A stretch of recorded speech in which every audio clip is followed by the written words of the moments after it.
ते आता होय होय. हा हा नमस्कार. ऑल इंडिया सारस्वत कल्चरल ऑर्गनायझेशनच्या वतीनं मी सर्वांचं इथे मनपूर्वक स्वागत करते.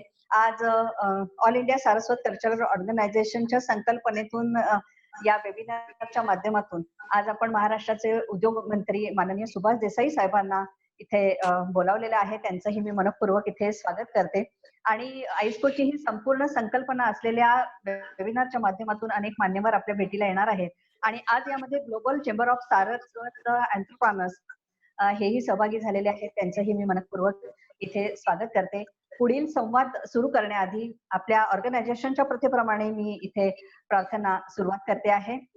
वक्रतुंड महाकाय सूर्यकोटी समप्रभ निर्विघ्नं कुरु मे सर्व कार्येषु सर्वदा गणनाथ सरस्वती रविशुक्ल बृहस्पती पंचेतां स्वरे नित्यं वेदवाणी प्रवर्तते. सर्वमंगलमांगल्ये शिवे सर्वार्थ साधिके शरण्ये त्र्यंबके गौरी नारायणी नमस्ते. गुरुर्ब्रह्मा गुरुर्विष्णू गुरुर्देवो महेश्वरा गुरु साक्षात परब्रह्म तस्मै श्री गुरवे नमः. गणपती बाप्पा मोरया. मंगलमूर्ती मोरया. पुन्हा एकदा ऑर्गनायझेशनच्या वतीनं मी सर्वांचं इथे मनपूर्वक स्वागत करते. देसाई साहेब गेली 48 वर्ष काश्मीर पासून ते कन्याकुमारी पर्यंत सर्व मान्यवर सारस्वतांना घेऊन अत्यंत उत्तम कार्य करणारे हे आमचे एक ऑर्गनायझेशन आहे. यामध्ये अनेक उद्योजक आहेत, अनेक चार्टर्ड अकाउंटंट्स आहेत, डॉक्टर आहेत, संशोधक आहेत, शास्त्रज्ञ आहेत आणि आपापल्या संपूर्ण म्हणजे कार्यभार करत असताना अत्यंत महत्वाची कामगिरी हे करत असतात. याचा सारस्वत त्यांना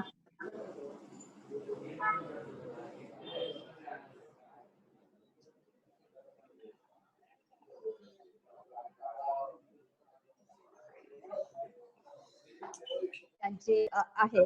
आणि मला वाटतं वर्तमान जर अधिक आपण सक्षम आणि याच्यात मार्ग काढला तर भविष्य काळ हा अधिक सुकर होईल. यासाठीच आज आम्ही तुमच्याशी थेट संवाद साधणार आहोत. उद्योग क्षेत्रापुढील आव्हानं असा आमचा हा विषय आहे.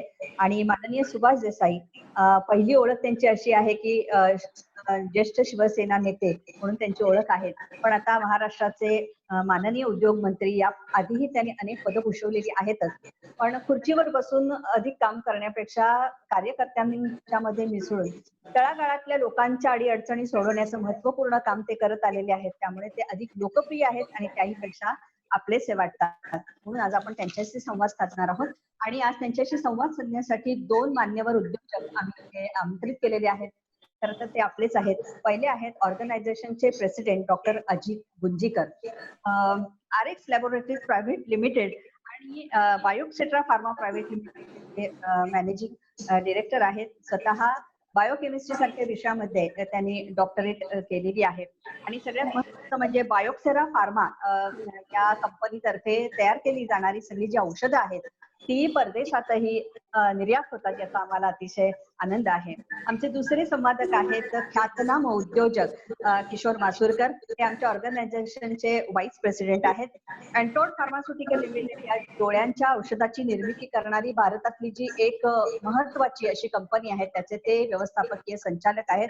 35 देशांमध्ये या कंपनीची औषधं निर्यात होतात. याचाही आम्हाला अभिमान आहे. तर अधिक वेळ न घालवता या पुढचा संवाद साधण्याची मी विनंती करते डॉक्टर अजित गुंजीकर आणि किशोर मासुरकर यांना. Doctor Ajit sir. धन्यवाद स्मिता. तुम्ही आपल्या अतिथींची फार छान संक्षिप्त ओळख करून दिली. नमस्कार मंडळी. मी Ajit Gunjikar, president all India Saraswat cultural organisation किंवा आयस्को आणि माझे सहकारी Shri Kishor Masurkar, vice president AISCO यांच्यातर्फे मी आपलं सर्वांचं मनपूर्वक स्वागत करतो.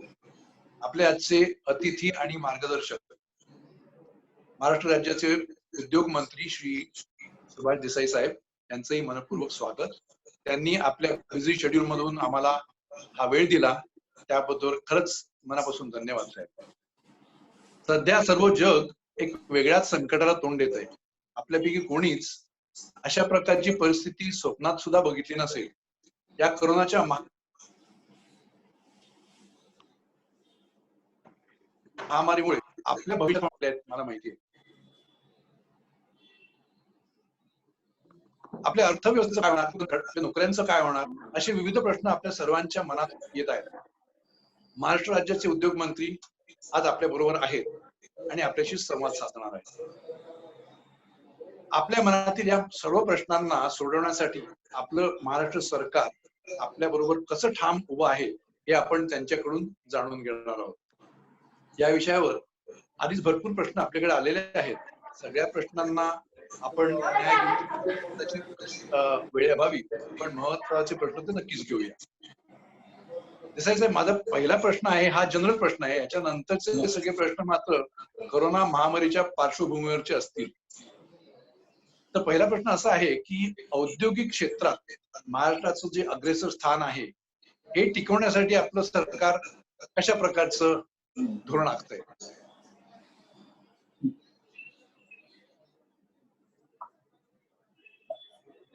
मी असे आपण एक एक प्रश्न विचारल्यात, आता ताबडतोब उत्तर देऊ याचं काय, ह्याच्यावर बोलू मी दोन शब्द. मी सांगतो. आपण अत्यंत रास्त प्रश्न विचारला. तो अनेकांच्या मनामध्ये हा प्रश्न आहे की एकंदर ही संकटाची परिस्थिती आहे. ही कोरोनाची महामारी सुरू होण्याच्या आधी औद्योगिक मंदी होतीच आणि त्यानंतर हे जे संकट आलेलं आहे त्याच्यामुळे तर सगळी उलथापालथ झालेली आणि हे सगळं पूर्वपदावर कधी येईल, गाड्या रुळावर कधी येतील या उद्योगांच्या, असा सगळ्यांसमोरचा प्रश्न आहे. पण मला असं वाटतं की केवळ संकट आलं म्हणून गडबडून जाण्याचंही कारण नाही. आपण अनेक अशा प्रकारचे, अगदी असंच नाही पण संकटांनाच तोंड दिलेलंच आहे आणि त्याच्यातून आपण उभारी घेतलेली आहे. याही वेळेला एका हिमतीने आपण जर व्यवस्थित आणि शांतपणानं विचार करून हिमतीने त्या गोष्टींना सामोरं गेलो तर ह्या परिस्थितीतून आपण बाहेर पडू शकतो. महाराष्ट्र सरकार सुद्धा त्यासाठी सज्ज झालेलं आहे. आम्ही एक तर ताबडतोब एक टास्क फोर्स निर्माण केलेला आहे आणि ते कामाला लागलेले आहेत.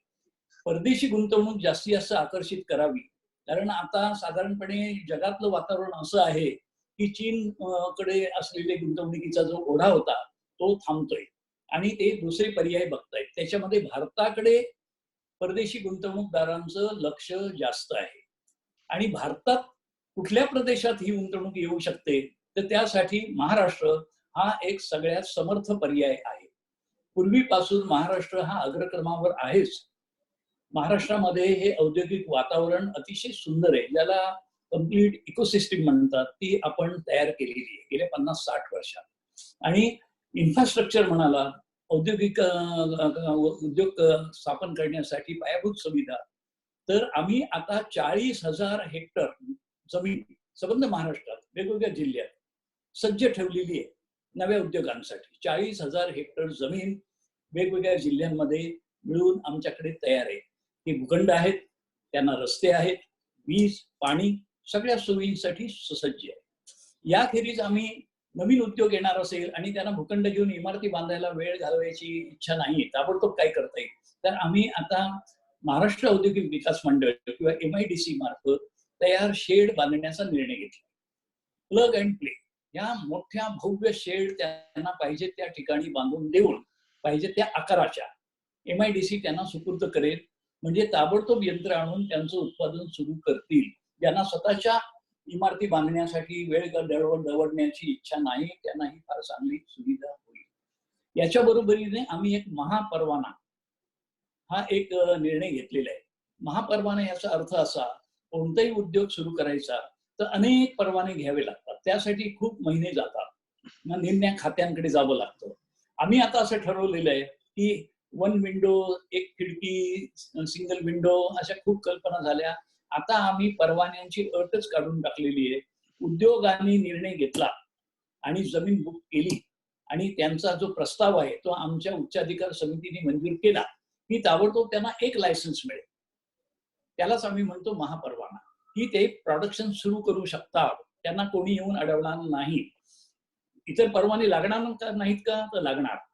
मग ते पर्यावरणाचे असतील, कामगार विभागाचे असतील, ऊर्जा विभागाचे असतील, महसूल विभागाचे असतील, हे सगळे परवाने नंतर सावकाश घेता येतील.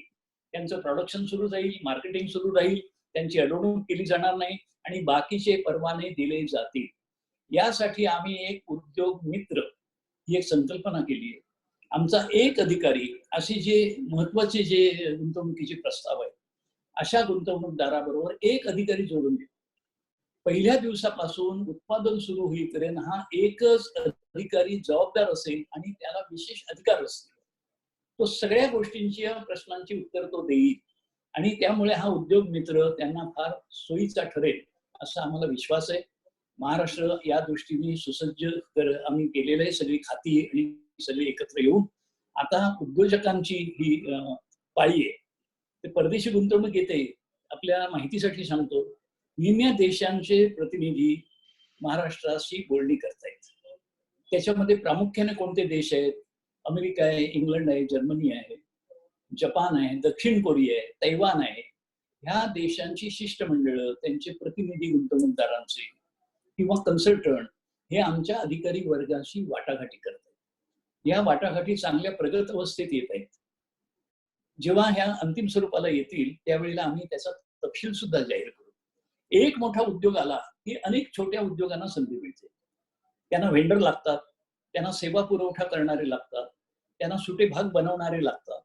ह्या सगळ्यांची जी एकत्रित जर आपण साथ बघितली, ही साथ देण्यासाठी अनेक उद्योजकांना नव्या संधी मिळतात.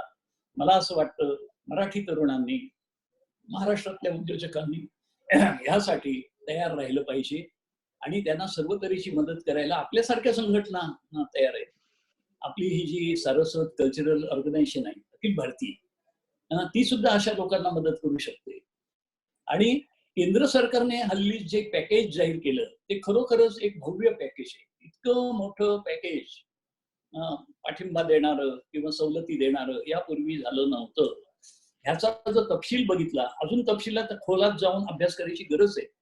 ते इतक्या ती अभिनव कल्पना त्याच्यातून आलेल्या आहेत की कोलॅटरल शिवाय किंवा तारणाशिवाय कर्ज हे तर पहिल्यांदा घडतंय. त्यामुळे त्यांना कोटींच्या रुपयांमध्ये ही कर्ज विना तारण मिळणार आहे. अनेक प्रकारच्या सवलती त्याच्यात घोषित झालेल्या आहेत. अगदी प्रॉव्हिडंट फंडाचे सुरुवातीचे हप्ते सुद्धा सरकार भरणार आहे. तर इतकी ही सगळी अनुकूल परिस्थिती असल्यामुळे आता उद्योजकांनी ह्या संधी घेरल्या पाहिजेत आणि संधी सोडता कामा नये. धन्यवाद देसाई साहेब. बोला. कारण तुम्ही या तुमच्या एवढ्या शिक्षित याचं मला वाटतं. हो, कारण या आता करोनाच्या पार्श्वभूमीवर जे काही प्रश्न जे आहेत ते आपण घेऊयाच की याच्यात आज सुद्धा संदर्भ त्याच्यात येईल की आपल्याकडच्या औद्योगिक जे इन्फ्रास्ट्रक्चर आहे त्याच्या संदर्भाचे प्रश्न येणारच आहेत. तर मी किशोरना विनंती करू. नमस्कार माननीय श्री सुभाष देसाई साहेब. नमस्कार. आता आपण थोडा करोनाकडे वळूया. एका आकडेवारीनुसार महाराष्ट्र सरकारच्या माध्यमातून तुम्ही सांगितलं की 65,000 म्हणजे 65,000 उद्योगांना सुरू करण्याची तुम्ही परवानगी दिलेली आहे. 20,000 उद्योग सुरू झाले पण आहेत. 9 लाख कामगार कामावर पण चालले आहेत. उर्वरित उद्योग सुरू करण्याच्या संबंधी सरकारचं काय धोरण असणार आहे? हे बघा, आम्ही काय केलं, गेल्या 17 एप्रिलला जेव्हा तिसरा लॉकडाऊनची घोषणा झाली त्यावेळेला महाराष्ट्राचे 3 पट्टे करण्यात आले. Red zone, orange zone, green zone. Green zone याचा अर्थ त्या ठिकाणी करोनाची लागण नाही, सुरक्षित भाग आहे. ऑरेंज हे थोडेसे काठावर आहेत परंतु लागण फार वाढलेली नाही, फोफावलेली नाही. रेड झोन हा मात्र एक प्रकारे धोकादायक अशा प्रकारचा पट्टा आहे आणि त्याच्यामध्ये मुंबई, नवी मुंबई, ठाणे, कल्याण डोंबिवली, औरंगाबाद, मालेगाव अशा महानगरपालिकांची ही क्षेत्र आहे, दाटीच्या वस्तीची क्षेत्र आहेत. ही रेड झोन असल्यामुळे इथे काहीही करता येत नाही. संपर्कच होता कामा नये लोकांचा एकमेकांशी. विलगीकरण किंवा सोशल डिस्टन्सिंग याची फार आवश्यकता असल्यामुळे रेड झोन मध्ये आम्ही काही केलं नाही. पण रेड झोन वगळता महाराष्ट्राचा उर्वरित भाग आहे ज्याचं विभाजन ऑरेंज आणि ग्रीन झोन मध्ये केलेलं आहे, तिथे हे परवाने दिलेले जे आपण सांगितले. आताच आम्ही 70,000च्या पुढे गेलेलं एवढ्या कारखान्यांना परवानगी दिली आणि सुमारे 50,000 कारखाने हे सुरू होत आहेत. तर त्या ठिकाणी सगळ्या तऱ्हेचे त्यांचे प्रश्न आम्ही सोडवले.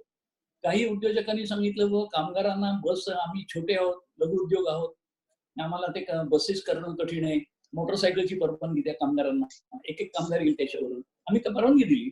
आता ते दुचाकीवरून कामगार येतात आणि जातात, त्याच्यामुळे सोशल डिस्टन्सिंग पाळलं जातंय. तर अशा काही आम्ही सवलती देतोय. आम्ही दुसरी एक सवलत दिली की विजेच्या बाबतीत मोठी तक्रार होती की ते फिक्स डिमांड चार्ज म्हणजे वीज किती वापरा पण तो फिक्स डिमांड चार्ज त्याचा बोजा पडतोच. मग ती सवलत द्या. मग आम्ही ऊर्जा मंत्र्यांशी बोलून त्यांनी घोषणा केली की हे कोरोनाचं संकट आहे तोपर्यंत आम्ही फिक्स डिमांड चार्ज घेणार नाही. ऍक्च्युअल कन्झम्पशन प्रत्यक्ष विजेचा जेवढा वापर असेल तेवढं उद्योगांकडून तेवढंच बिल घेतलं जाईल. फार मोठं त्याच्यातून त्याची सुटका झालीये, एक रिलीफ मिळालेलं आहे.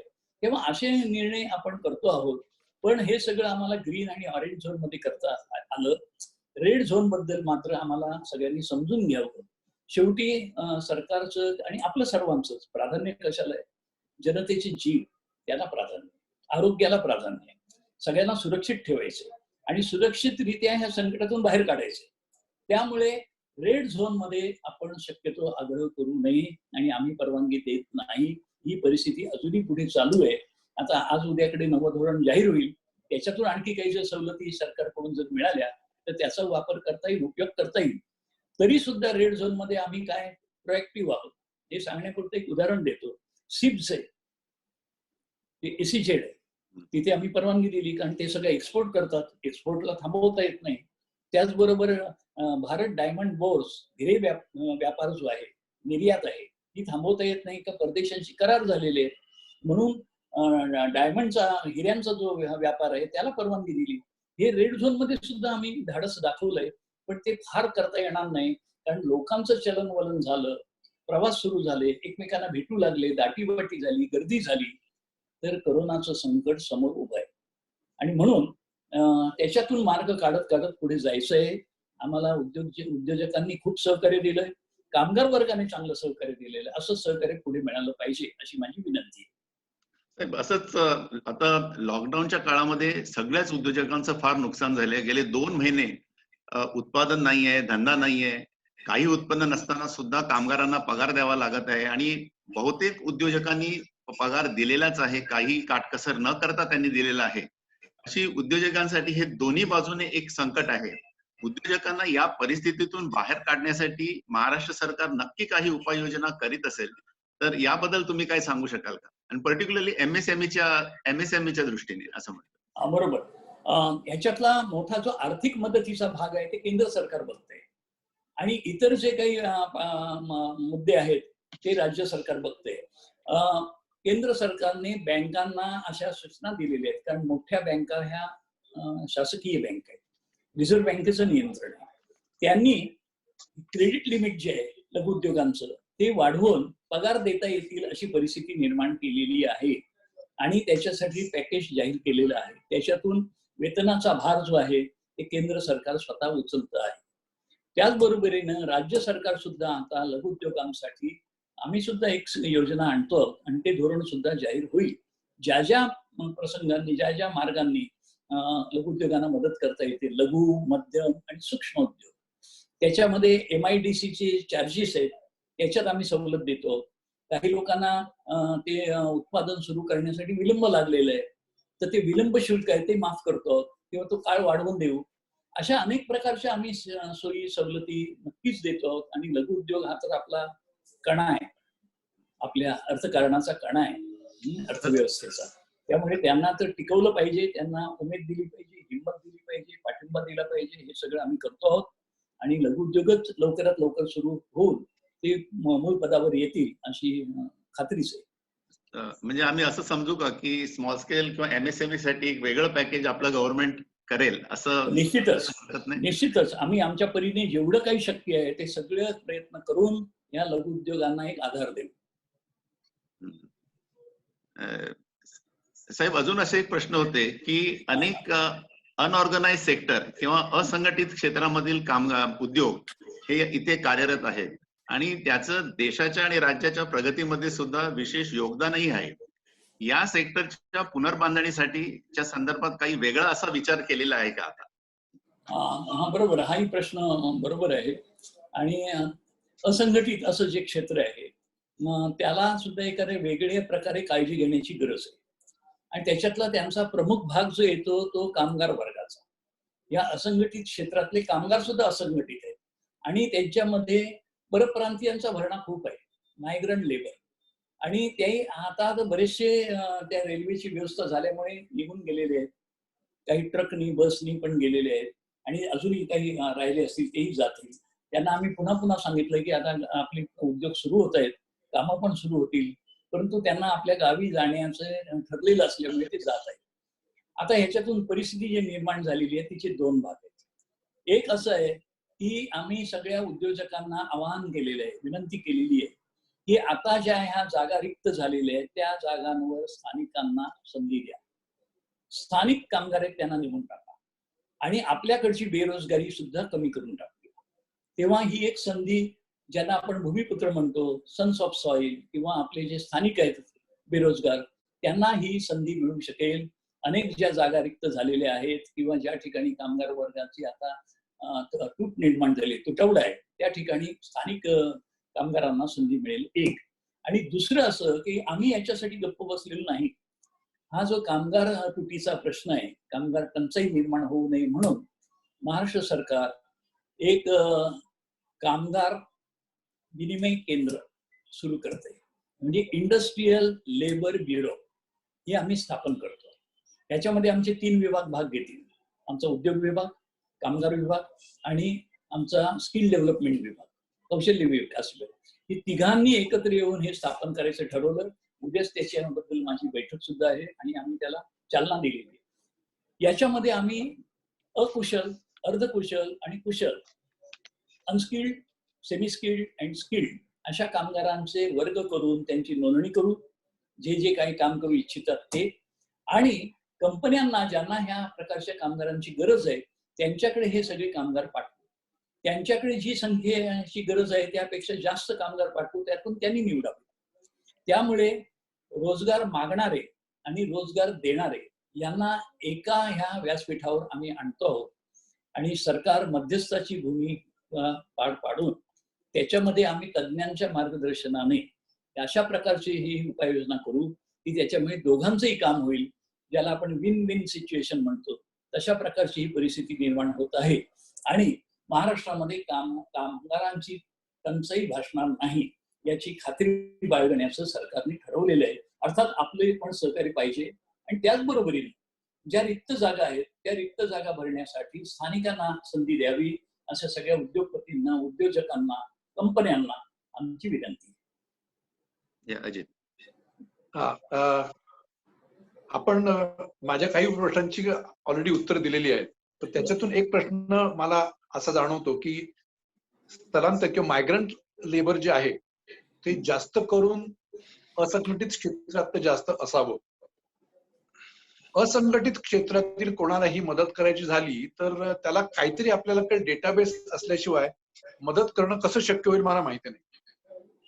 तर आता किंवा ह्यापुढे अशा प्रकारचे कधी जेव्हा आपदा येतील त्यावेळा असंघटित क्षेत्रांना मदत लवकरात लवकर पोहोचेल यासाठी आपण काय विचार करू शकतो?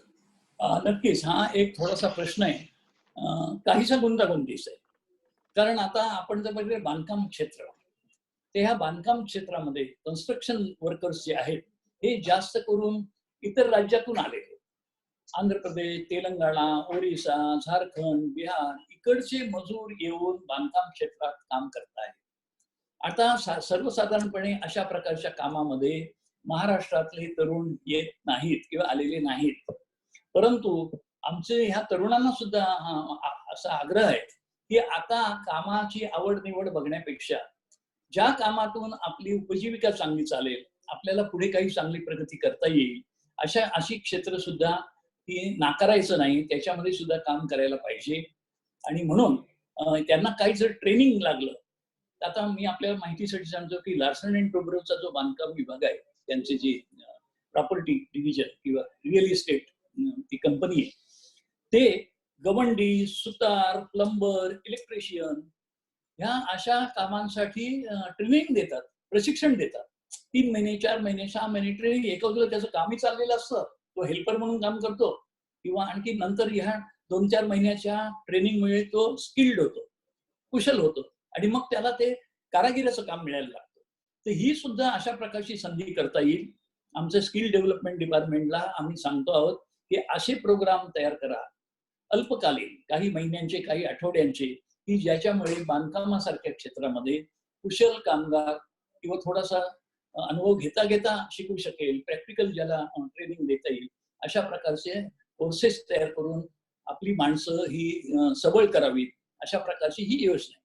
त्यामुळे मी हे एक उदाहरण दिलं बांधकाम क्षेत्राचं. असे अनेक क्षेत्र आहेत की त्याच्यामध्ये तुम्ही म्हणता गुंजीकर त्याप्रमाणे असंघटित क्षेत्र आहेत ही, आणि कामगार पण असंघटित आहेत.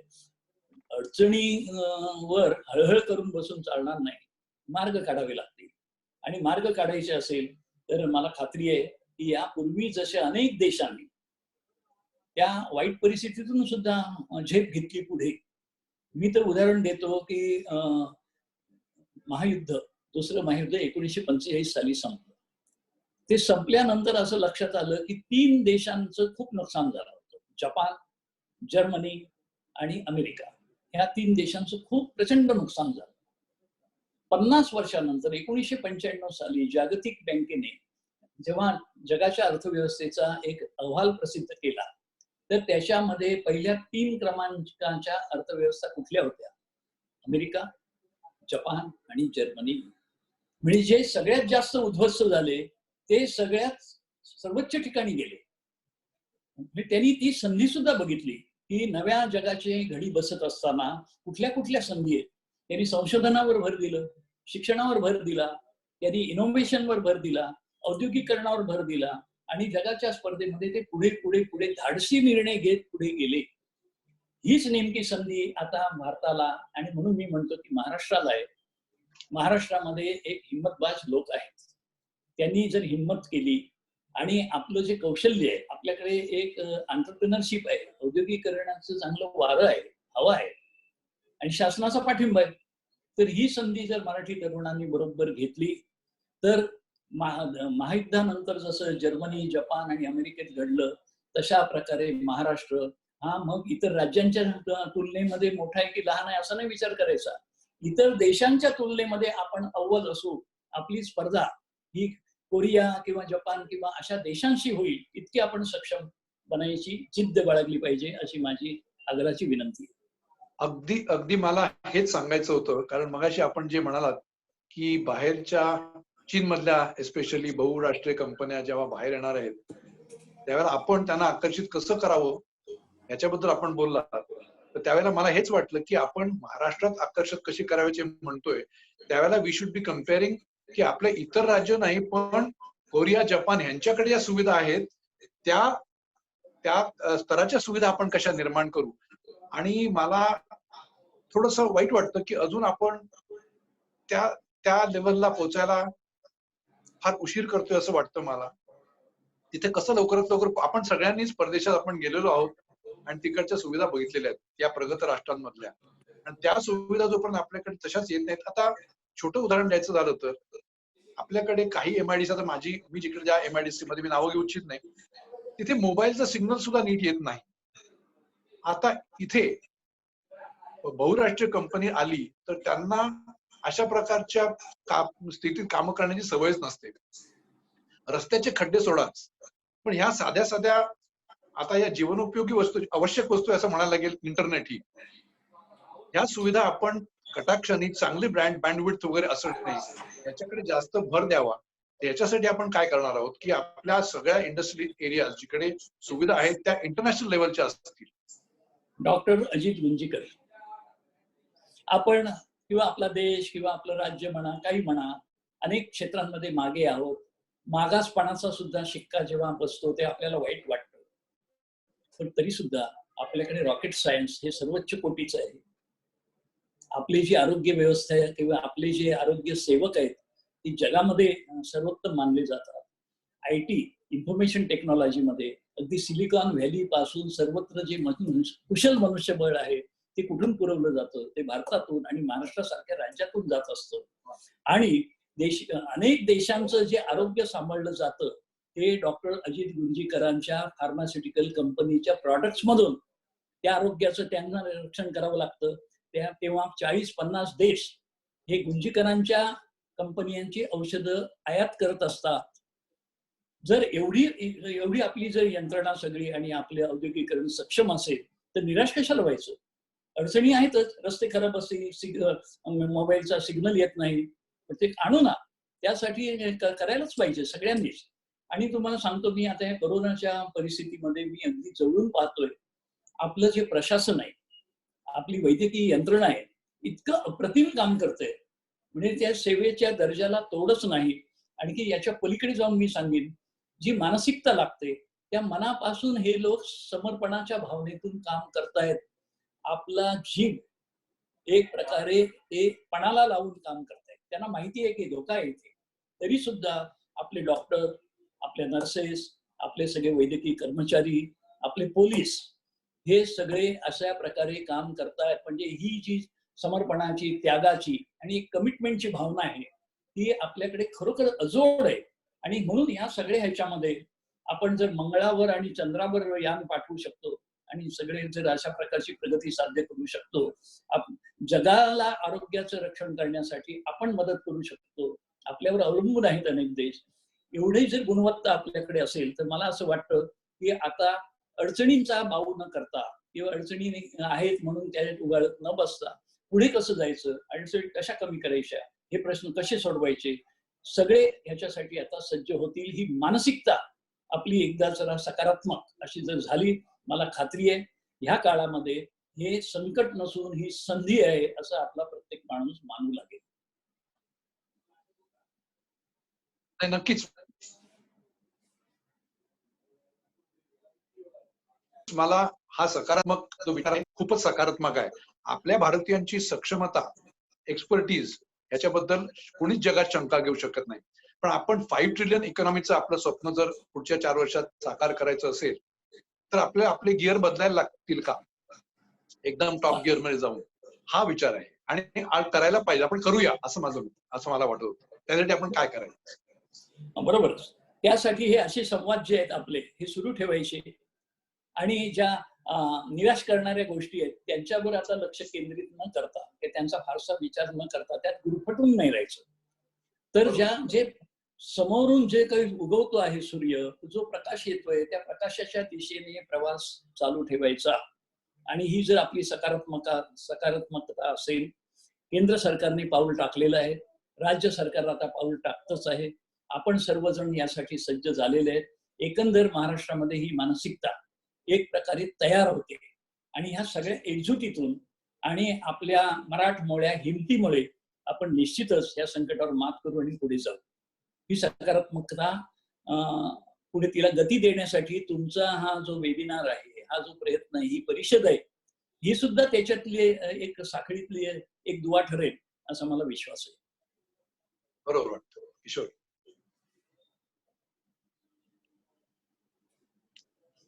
म्यूट आहे, अनम्यूट कर. माईक म्यूट आहे किशोर. या देसाई साहेब, तुम्ही सांगितल्या प्रकारे आम्ही असे कित्येक परत म्यूट झालाय माईक. ते अत्यंत समर्पण भावेने असं काम करतात. त्याचं अजून एक उदाहरण, आमची फॅक्टरी सुद्धा इथे MIDC मध्ये आहे. लगेच औषधाची असल्यामुळे आम्हाला परमिशन पण मिळाली. त्याच्या वरती कौतुक करण्यासारखं म्हणजे MIDC ची माणसं येऊन बघून गेली की चाललंय का, काय तुम्हाला प्रॉब्लेम आहेत का. सो हे पण झालं. मला हेच सांगायचंय, हा बदल झालेला आहे. हा बदल झाला आम्हाला. जेव्हा एखादी सूचना देतो एखाद्या उद्योगाच्या बाबतीत माझ्या अधिकाऱ्यांना, मला ते 3-3दा विचारतात, साहेब आम्ही त्यांचं काम केलं, त्यांचं काय म्हणणं आहे का, आणि ते जाऊन विचारतात, भेटतात. हा एक बदल झालेला आहे. मला असं वाटतं की हा मनोवृत्तीतला बदल हा खरोखरच आपल्याला एक आश्वासन देतो आहे. म्हणून आपण इथे नाही थांबायचं. मला तर असं वाटतं की तुमच्या ह्या सारस्वत कल्चरल ऑर्गनायझेशनने असे उपक्रम पुन्हा पुन्हा घ्यावे. प्रत्यक्ष आता याच्यातून आपण बाहेर आलो, हे लॉकडाऊन संपलं की तुम्हाला बैठका घेता येतील, त्यांच्या समस्या सांगा, आमच्यापर्यंत पोहोचवा. आपण त्याच्यातून आणखी काही ना काही इंटरॅक्शन करत राहू आणि हे प्रश्न सोडवत पुढे जाऊ. तुम्ही ह्याच्यावरती पुढाकार घेऊ शकता. देसाई साहेब, आता किशोरनी सांगितल्याप्रमाणे मला सुद्धा एक सकारात्मक अनुभव सांगतो. कारण आम्ही कर्मधर्म संयोगाने हायड्रॉक्सिक्लोरोक्विन बनवतो. तर हे आमच्या ज्या वेळेला होतात ते आमच्या लिटरली मागे लागले. तर लवकर माणसंच आली येऊ शकली नाहीत. तुम्हाला काय परमिशन पाहिजे, पोलीस परमिशन पाहिजे, आम्ही देतो. हे ऐकून आणि हे बघून खरंच खरंच खूप अभिमान वाटला की आपले जी रेग्युलेटर्स आहेत ते सकारात्मक दृष्ट्या काम करतायत आणि हेच आपल्याला पाहिजे आणि आपण नक्कीच याच्यातून यशस्वीपणे मार्ग काढणार याच्याबद्दल शंकाच नाही. अजून एक आम्हाला बऱ्याच उद्योजकांकडून आता आमच्यासारखी माणसं जी बिझनेस आता पुन्हा या करोना नंतर चालू करतात त्यांच्या मनात भरपूर प्रश्न आहेत. आम्हाला पण असे भरपूर प्रश्न आलेले आहेत. त्यातले काही असे म्हणतात की उद्योग चालू झाल्यानंतर सर्व काळजी घेऊन सुद्धा करोनाने जर कामगार संक्रमित झाले तर उद्योजकांना कायदेशीररित्या संरक्षण देण्याचा सरकारचा काही विचार आहे का? कारण हे पर्टिक्युलर हॉस्पिटॅलिटी इंडस्ट्री आणि यांना वाटतं की सडनली काय झालं एकदम तर काय हा करोना हा कसा आहे काय आहे याच्या बाबतीत बरंच आपल्याला पण तेवढं नॉलेज नाहीये म्हणजे आम्हा सगळ्यांनाही की तो पुढे कसं रूप घेईल नाही घेईल. तर पुढे जर फॅक्टरी चालू केली एकदम 100 लोक आली आणि काय झालं तर काय करायचं असा बेसिकली प्रश्न बऱ्याच लोकांनी केलेला आहे. आम्ही जे ह्या 70,000 कारखान्यांना जी परवानगी दिली आहे त्याच्यामध्ये काही मार्गदर्शन केलंय, अटी शर्ती म्हणा, आणि त्याच्यामध्ये सोशल डिस्टन्सिंग, गर्दी करू द्यायची नाही. बसनी जर कामगार येणार असेल तर एका बसमध्ये त्याची त्या बसची क्षमता 40 कामगारांची असेल तरी 20च कामगार त्याच्यातून न्यायची. त्यांनी हँड सॅनिटायझर वापरायचं, हँड ग्लोव्ज वापरावे, मास्क वापरावे, असे सगळी आरोग्य रक्षणाची खबरदारी घेऊनच हे काम करायचं आहे. आपल्याला उद्योग वाढवायचा आहे म्हणजे त्यांची जीवाची पर्वा नाही करायची असं नाही. जीवाची पर्वा प्रथम. मी एक या ठिकाणी सांगेन ह्या परिस्थितीवर की माननीय मुख्यमंत्री उद्धव साहेब ठाकरे यांनी सगळ्यात महत्व कशाला दिलं असेल तर जनतेच्या आरोग्याला, लोकांचे जीव वाचवणं ह्याला प्राधान्य आहे. आणि त्यांनी एक मनाशी असा निश्चय केलेला आहे की लवकरात लवकर केवळ काही भाग नाही, केवळ ग्रामीण भाग नाही तर अख्खा महाराष्ट्र हा ग्रीन झोन झाला पाहिजे. तशा त्यांनी सूचना दिलेल्या आहेत, तशी त्यांनी नियोजन केलेलं आहे आणि तसा त्यांचा आग्रह आहे. ते हा जो दृष्टिकोन आहे त्या दृष्टिकोनामुळे हे नियोजन केलं जात आहे. तेव्हा अशा प्रकारेच काय झालं तर काय करायचं तर ह्याचा सुद्धा विचार शासनानं केलेला आहे, आरोग्य विभागाने केलेला आहे. आणि कुठल्याही कामगारांना आपण अशा प्रकारे वेडेवाकडे निर्णय घेऊन संकटाच्या खाईत लोटणार नाही. त्यांचा बचाव करूनच पुढे पुढे जायचं आहे. त्यामुळे मी 70,000 परवाने दिले परंतु 70,000 सुरू नाही झाले, 50,000 पेक्षा कमी सुरू झाले. कारण ह्या सगळ्या अडचणी मात करत कारखाना सुरू करायला त्यांना वेळ लागतोय आणि त्याच्यामुळे हा विलंब लागत असला तरी चालेल. खूप घाई गर्दी करून आपल्याला हाराकिरी करायची नाही. सांभाळत सगळ्यांना बरोबर घेऊन त्यांचं रक्षण करत पुढे जायचंय. त्यामुळे पुढच्या परिस्थितीमध्ये करोनाचा प्रादुर्भाव औद्योगिक क्षेत्रात होऊ नये याची खबरदारी शासनाने घेतली, सूचना तशा दिलेल्या आहेत. आपण उद्योजकांनी सुद्धा त्यांचं पालन करावं आणि आरोग्य विभागाशी, जिल्हा प्रशासनाशी संपर्कात राहून काय काय होतंय काय नाही याची खबरदारी घ्यावी, तशी माहिती पण द्यावी आणि एकमेकांच्या सहकार्याने छोट्यात छोटा प्रश्न असो तेव्हा तिथल्या तिथे तो सोडवा. आत्ताच किशोरनी हॉस्पिटॅलिटी क्षेत्राचा उल्लेख केला, त्यावरून मला जाणवतं की ही जी क्षेत्र आहेत म्हणजे हॉस्पिटॅलिटीमध्ये हॉटेल्स, रेस्टॉरंट्स, केटरिंग, तसंच पर्यटन किंवा कला क्षेत्र यांना करोनाची झळ जास्तीत जास्त पोहोचणार आहे असं वाटतं. कारण त्यांच्या धंद्यावर जो परिणाम आहे हा करोनाचा लॉकडाऊन उघडल्यानंतर सुद्धा कदाचित वर्षभर त्यांना जाणवत राहील असं वाटतंय. मराठी चित्रपट, नाटक, संगीत क्षेत्रातील कलाकारांनी या संकटाला कसं तोंड द्यावं आणि त्यात त्यांच्या मदतीसाठी सरकारचं काही धोरण आहे का? हे जे 2 दिवसापूर्वी केंद्र सरकारने जे पॅकेज जाहीर केलं त्याच्यात एक फार महत्वाचा धोरणात्मक निर्णय घेतला. तो पुष्कळांच्या लक्षात आला असेल, जर कोणाच्या लक्षात आला नसेल तर त्यांनी तो बारकावा नीट पाहावा. तो असा आहे की गुंतवणुकीसाठी किंवा व्यवसाय चालवण्यासाठी जो काही आधार सरकार देतंय त्यासाठी उद्योग म्हणजे फक्त मॅन्युफॅक्चरिंग नाही तर सेवा उद्योगाला सुद्धा त्याच व्यासपीठावर घेतलेलं आहे. त्याला सुद्धा समपातळीवर एक स्थान दिलेलं आहे. मग सेवा क्षेत्रामध्ये पर्यटन येतं, टूर अँड ट्रॅव्हल येते, ट्रान्सपोर्टेशन येते, सगळ्या सेवा पुरवठादार जे आहेत ते सगळे जण त्या कक्षेमध्ये किंवा त्या व्याख्येत बसतात. आता प्रत्येकाने आपण कुठे बसतो, कुठल्या बॉक्समध्ये बसतोय हे हेरून आपलं प्रपोजल तयार करावं, आपला मार्ग शोधावा. मला तर असं वाटतं ह्या पॅकेजचा जर नीट अभ्यास झाला तर प्रत्येक उद्योजकाला, प्रत्येक एंटरप्रेन्योरला, प्रत्येक सेवा पुरवठादार किंवा मॅन्युफॅक्चरिंग मधल्या प्रत्येक त्या घटकाला याच्यामध्ये कुठली ना कुठली तरी संधी आहे आणि कुठला ना कुठला तरी आर्थिक आधार उपलब्ध आहे. संधी शोधणं, ती खेचून घेणं हे आता प्रत्येकाच्या कौशल्यावर आणि त्याच्या धाडसावर, त्याच्या पुढे जाण्याच्या वृत्तीवर अवलंबून आहे. पण मला असं वाटतं 20 लाख कोटी रुपयांचं हे अतिशय मोठं पॅकेज हे आता सज्ज झालेलं आहे. त्याचा फायदा घ्यायला आपल्या लोकांनी आता पुढे आलं पाहिजे. धन्यवाद साहेब. आता मगाशी तुम्ही काही प्रश्नांची उत्तर दिली आहेत, त्याच्यामध्ये एक प्रश्न पुढे घेतो मी. आता आपण करोनाची जी महामारी बघितली ती मुंबई, पुणे अशा शहरी क्षेत्रात जास्त दिसली. त्याच्या मागचं एक कारण म्हणजे तिकडची पॉप्युलेशन डेन्सिटी असू शकेल. आणि एवढी डेन्सिटी वाढण्याचं कारण तिकडचा होणारा विकास, तिकडे असणारी उपजीविकेची साधनं. तर असं भविष्यात इतर ठिकाणी जर विकास इक्वल झाला तर अशा प्रकारची एकाच ठिकाणी जास्त लोकांनी यायची जरूर पडू नये, याकडे आपण कशा प्रकारे बघू शकतो? हा शेवटी लोकांच्या मनोवृत्तीचा एक परिणाम असतो. सगळ्यांना शहराकडे यायचे आणि त्यांचे काही मुद्दे पण बरोबर असतात की जे शहराचं केवळ ते करमणुकीचं स्थान म्हणून आकर्षण असतं असं नाही. तिथल्या शिक्षणाच्या सुविधा, तिथल्या आरोग्याच्या सुविधा, तिथे सर्व तऱ्हेचं प्रगत जीवन जे झालेलं आहे त्यामुळे गावाकडून शहराकडे येण्याचा हा ओढा आहे. आणि मग जो गुंतवणूकदार आहे तो पण म्हणतो अरे इथे सगळे शिकलेले लोक मिळतात, इथे प्रशिक्षित लोक मिळतात, माझा कारखाना इथेच मी टाकला तर बरं होईल, असं हे एक चक्र सुरू राहतं. खरं तर सरकारचं धोरण पूर्वीपासून काही विकेंद्रीकरणाचं आणि औद्योगिकीकरण सुद्धा सगळीकडे झालं पाहिजे, याचे काही परिणाम झालेच. पण तरी सुद्धा अनेक वेळा आक्षेप घेतला जातो की मुंबई, पुणे, नाशिक हा त्रिकोण जो झालेला आहे इथेच सगळे गुंतवणूक केंद्रित होते.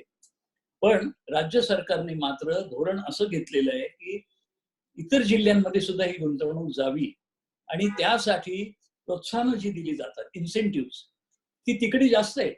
म्हणजे विदर्भामध्ये, मराठवाड्यामध्ये सगळ्यात जास्त प्रोत्साहन दिली जातात. आमच्या MIDCचं मी एक उदाहरण सांगतो. 289 आमची औद्योगिक क्षेत्र आहेत MIDC एरियात, 289. ह्या 289 मधले जे मागास भागात ज्या MIDC आहेत तिथे जास्त आकर्षक अशा सुविधा दिल्या जातात. आपला जो परतावा आहे तो तिथे जास्त वेगाने मिळतो. तिकडे विजेचे दर सगळ्यात कमी आहे. कामगार सुद्धा तिथे सहजपणे आणि थोड्याशा कमी पैशामध्ये सुद्धा उपलब्ध होऊ शकतो. असं सगळं असूनही उद्योजक मात्र तिकडे जायला जरा वेळ लावतात निर्णय घ्यायला. आता काय करायचं? म्हणून मला असं वाटतं की ही गुंतवणूकदारांनी सुद्धा आपली मानसिकता जरा बदलावी. नाही असं नाही, आता कोकणामध्ये भरपूर उद्योग आलेले आहेत. आम्ही आता एक जी महत्वाची MIDC तयार करतोय ती रायगड जिल्ह्यात माणगाव या भागामध्ये करतो. त्यानंतर मराठवाड्यामध्ये औरंगाबादच्या जो बिडकीन, शेंद्रा आणि बिडकीन जो DMIC भाग आहे तिथे फार चांगलं नोड तयार झालेलं आहे. नंतर नागपूर जवळ फार चांगल्या प्रकारचं औद्योगिक क्षेत्र तयार झालेलं आहे. तिथे आम्ही सगळी आकर्षणं देतोय, अधिक जास्त सुविधा देतो. तुम्ही सांगता त्याप्रमाणे रस्तेच नाही तर ते टेलिफोनचे सिग्नल सुद्धा तिथे चांगलेच येतील अशी सुद्धा आम्ही खास लक्ष घालून सुविधा करून देऊ. पण शेवटी निर्णय हा गुंतवणूकदारांनीच केला पाहिजे. तिथेच या, तिथे येणार नाही तर आम्ही दुसरीकडे येऊ नका असं म्हणू तर शकत नाही, कारण तसा जो उद्योग महाराष्ट्राच्या बाहेर गेलाच नाही पाहिजे. मग तो जर उद्योजक असं म्हणतो माझ्यासमोर पर्याय पुणे किंवा बंगलोर आहे, मग आपण काय करायचं? बंगलोर मध्ये नको बाबा, मग पुण्यात टाकतो तर टाक. ही अशी जी गोची होते तर त्याच्यासाठी उद्योजकांनी, गुंतवणूकदारांनी आम्ही काय म्हणतोय, राज्य सरकारची धोरणं काय ती कृपया समजून घ्यावी आणि अशा बाहेरच्या इतर जिल्ह्यांमध्ये सुद्धा आपले प्रकल्प साकार करावेत असं आता यावेळेला आम्ही जरा जास्तच जोरात प्रयत्न करतो. बरोबर आहे की राज्यकर्त्याच्या दृष्टीने ही फार तारेवरची कसरत आहे, याच्यात प्रश्नच नाहीये साहेब. किशोर तुझाच प्रश्न या. विचार. आणि आता मला वाटतं आपले बरेचसे प्रश्न झालेले आहेत. नाही. एखाद दुसरा प्रश्न असेल तर हा, घेऊ, चालेल. आता समारोप करूया. चालेल. एकच असं आहे की आम्ही दोघंही फार्मास्युटिकल औषध उत्पादनाच्या क्षेत्रात आहोत. वेळोवेळी यांनी आपल्याला आर्थिक संकटातून सुद्धा फार वाचवलेलं आहे. कोरोनाच्या काळातही जगाला हायड्रॉक्सिक्लोरोक्विन हे दिलेलं आहे. आणि अशा वेळी आम्हाला औषध उत्पादनाच्या क्षेत्रासाठी काही विशेष असं इंडस्ट्रियल पार्क वगैरे करायचा मानस आहे का गव्हर्नमेंटचा? एकदम मी वाटच बघत होतो असा प्रश्न फार्मा संबंधी येईल का. अच्छा. तर आम्ही त्यासाठी फार्मा सेक्टरसाठी एक चांगलं आकर्षक धोरण तयार करतो. ते तयार झालेलं आहे, ते तुमच्या समोर मांडायचं आहे. अच्छा. पुढच्या आठवड्यामध्ये मी फक्त फार्मा सेक्टरचं एक झूम कॉन्फरन्स किंवा अशी व्हिडिओ कॉन्फरन्स घेऊ इच्छितोय पुढच्या आठवड्यात. आणि त्याच्यामध्ये फार्मास्युटिकल कंपन्यांचे सीईओ, आपल्यासारखे ज्येष्ठ जे उद्योजक आहेत त्यांना निमंत्रित करू. आपण दोघांनी, डॉक्टर अजित गुंजीकर आणि किशोर साहेब, तुम्ही दोघे त्याच्यामध्ये या. आमचे आपली जी फार्मास्युटिकलची जे एक्सपोर्ट प्रमोशन काउन्सिल आहे त्याचे पदाधिकारी असतील. आणि मोठमोठ्या उद्योजकांच्या प्रमुखांनी मला ते मान्य केलेलं आहे की अशा प्रकारे फार्मासाठी जर काही विशेष पाऊल आणि विशेष धोरण राज्य सरकार महाराष्ट्रामध्ये करत असेल तर आम्ही सगळेजण तुमच्या बरोबर आहोत असं आश्वासन दिलं. पुढच्या आठवड्यात आपण एकत्र ह्याच्यावर तपशीलवार चर्चा करू. तुमच्या सुद्धा सूचना घेऊन एक फार्मासाठी फार चांगलं धोरण आम्ही तयार करू. नाही, मी आता शेवटचा प्रश्नच विचारूया. कारण अजित, एक खासगी प्रश्न साहेबांना शेवटी विचारायचा. बरेच प्रश्न आपल्या चॅट सतीश पळगावकर यांच्या काय त्यांच्या मनात खूप प्रश्न विचारत नाहीये. फक्त आता शेवटचाच प्रश्न असा करूया मग एक जनरल, की आपल्या महाराष्ट्रीयन उद्योगांसाठी काय संदेश असेल? महाराष्ट्रामध्ये औद्योगिकरण फार चांगलं झालेलं आहेच, वर्षानुवर्ष येते. आपण त्याच्यामध्ये अव्वल आहोत, पुढे आहोत. आणि त्याच्यामध्ये आता आम्हाला हे सगळे जे उद्योजक आहेत त्याच्यामध्ये हा मराठी वाटा जो आहे, हिस्सा आहे, हा वाढलेला बघायचा आहे. मराठी तरुणांनी या आपल्या ज्या काही कल्पना असतील, स्वप्न असतील, ती साकार करण्याची ही एक अत्यंत नामी संधी आपल्या समोर आलेली आहे. संकटाबरोबर संधी चालून येत आहे. यासाठी आता तयार राहावं. आणि महाराष्ट्र सरकार यासाठी आपल्याला पूर्णपणे पाठिंबा द्यायला सज्ज झालेलं आहे. आपण आमच्याशी बोलताना आपल्या काही अडचणी असतील त्याही सांगा. परंतु आता केवळ तक्रारी करत बसायची वेळ नाही, तर सूचना घेऊन या आणि नव्या धोरणांसह एका नवी जिद्द बाळगून आपल्याला सगळ्यांना तुमच्या मनातली स्वप्न असतील, छोटा उद्योजक असो, सूक्ष्म उद्योजक असो किंवा स्टार्टअप असो, या सगळ्यांनी आता पुढे येऊन या संधीचा फायदा घ्यावा. आणि नवं औद्योगिकरण हे नक्कीच महाराष्ट्राला एका वेगळ्या शिखरावर घेऊन जाईल असा मी विश्वास व्यक्त करतो. तुम्ही हा जो काही वेबिनार आयोजित केला त्याबद्दल अखिल भारतीय सारस्वत सांस्कृतिक संघाला मी मनापासून धन्यवाद देतो. स्मिता गव्हाणकर यांना धन्यवाद. डॉक्टर अजित गुंजीकर, किशोर मासुदकर आणि इतरही मान्यवर जे आहेत त्या सगळ्यांनी मनापासून हा सेमिनार यशस्वी करण्यासाठी जे प्रयत्न केले, फार उपयुक्त सूचना केल्या, आम्हाला काही मार्गदर्शन होईल असे सुद्धा काही मुद्दे मांडले, त्याबद्दल मी मनापासून धन्यवाद देतो. आणि आता इथे थांबण्याची आपल्याकडे परवानगी मागतो. जय महाराष्ट्र. आपण कार्यक्रम संपवायच्या आधी मी आपले सेक्रेटरी उदय रेडकर यांना आभार प्रदर्शनाची विनंती करतो. नमस्कार. All India Saraswat cultural organisation म्हणजेच आपल्या आयस्कोचं दुसरं वेबिनार आज संपन्न झालं. आजच्या वेबिनारसाठी आपल्याला प्रमुख पाहुणे म्हणून, प्रमुख वक्ते म्हणून महाराष्ट्र राज्याचे उद्योग मंत्री व शिवसेना नेते सन्माननीय सुभाष देसाई साहेब हे आमच्या विनंतीस मान्य देऊन आज इथे उपस्थित राहिले व आपल्या सर्वांना योग्य मार्गदर्शन त्यांनी केलं. त्याबद्दल मी Uday Redkar, secretary all India Saraswat, त्यांचे मनपूर्वक आभार मानतो सर्वांच्या वतीने. त्याचबरोबर त्यांची मुलाखत घेणारे आमचे आयस्कोचे प्रेसिडेंट डॉक्टर अजित गुंजीकर आणि व्हाईस प्रेसिडेंट श्री किशोर मासुरकर, तसंच हे सर्व योग्यरित्या जुळवून आणणारे आमच्या कमिटी मेंबर स्मिता गव्हाणकर यांचेही विशेष आभार. जे पडद्यामागनं काम करत असतात ती आमची टेक्निकल टीम म्हणजेच मेजर परेश जोशी, राहुल साकळकर, मोहित भेंडे आणि आशुतोष नाडकर्णी व आपण सर्व उपस्थित श्रोता वर्ग यांचेही खूप खूप आभार. पुन्हा एकदा सर्वांना धन्यवाद. काळजी घ्या, सुरक्षित राहा. जय हिंद, जय महाराष्ट्र. धन्यवाद देसाई साहेब. धन्यवाद.